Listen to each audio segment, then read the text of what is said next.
नमस्कार, न्यूज़ क्रांति की ऑडियो समाचार सेवा। आज क्या हुआ में सभी सुनने वालों का हार्दिक स्वागत है। एक नज़र देश दुनिया की तमाम बड़ी खबरों पर। जस्टिस रमन होंगे देश के 48वें मुख्य न्यायाधीश। राष्ट्रपति कोविंद ने नाम पर लगाई मोहर। दिल्ली उच्च न्यायालय ने केवल वर्चुअल हियरिंग के सोशल मीडिया पर वायरल नोटिस का किया खंडन। कोरोना केसों में बढ़ोतरी के चलते दिल्ली में रात 10 बजे से सुबह 5 बजे तक लागू रहेगा नाइट कर्फ्यू। इजरायली राष्ट्रपति ने नेतन्याहू से सरकार बनाने को कहा। और फ्रांस के गृह मंत्री गेराल्ड डार्मेनिन का बयान, सुरक्षा प्रयासों के बावजूद फ्रांस में आतंकवादी खतरा बहुत ज्यादा। अब समाचार विस्तार से।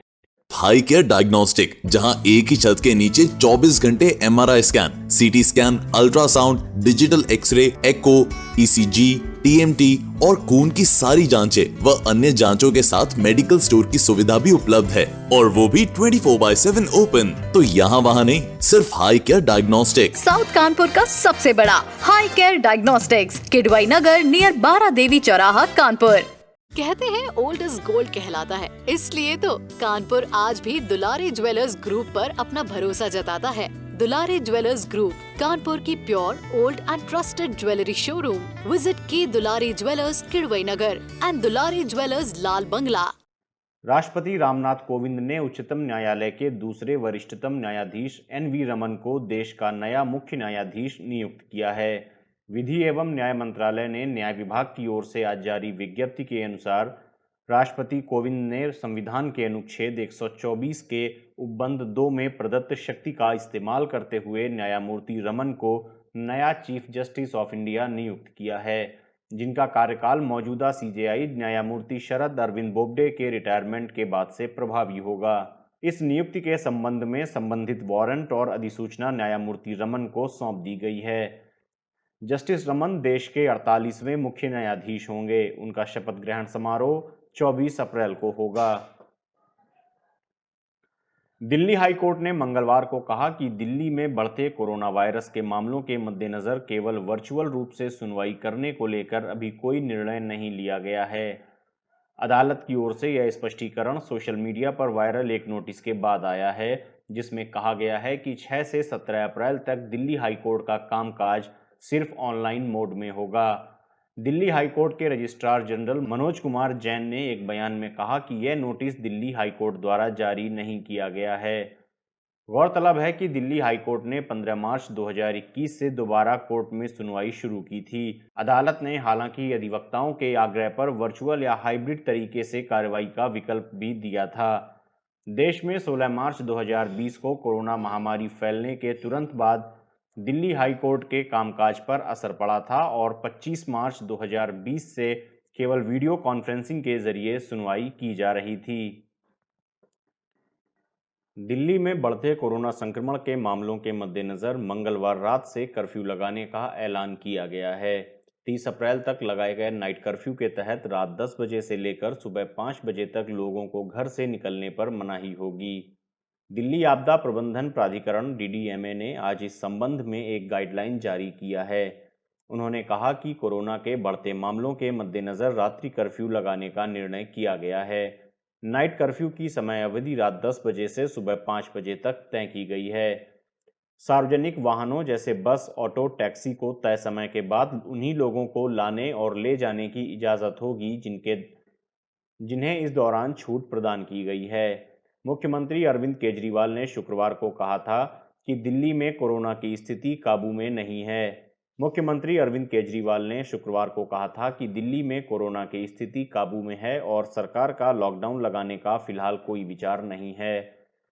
हम स्थिति पर नज़र बनाए हुए हैं और भविष्य में ज़रूरत पड़ती है तो जनता से बात कर कोई निर्णय लिया जाएगा।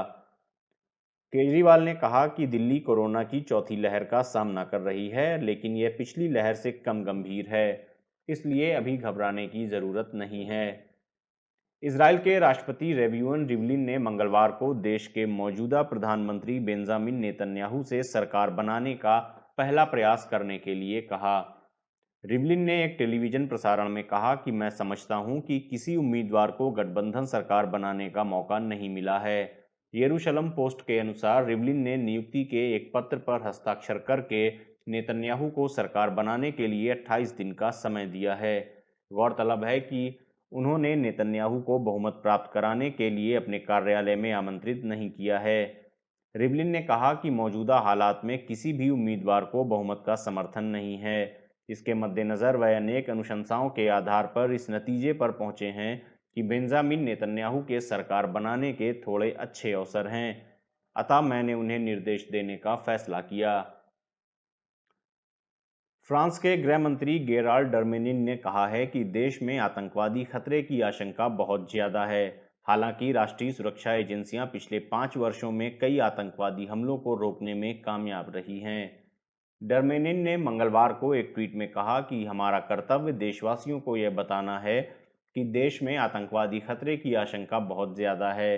वर्ष 2017 के बाद से 35 आतंकवादी हमलों को नाकाम किया जा चुका है और मैं एक बार फिर से हमारी खुफिया एजेंसियों का आभार व्यक्त करना चाहूँगा, जो फ्रांस की सेवा में असाधारण काम करती हैं। गौरतलब है कि फ्रांस ने अक्टूबर 2020 में पेरिस में आतंकवादी द्वारा एक शिक्षक की हत्या और नीस में एक चर्च में घात लगाकर किए गए हमले के बाद राष्ट्रव्यापी सदमे के बाद आतंकवाद का मुकाबला करने के प्रयासों को मजबूती से आगे बढ़ाया है। अधिकारी समय समय पर नाकाम आतंकवादी हमलों के बारे में जानकारी देते रहे हैं।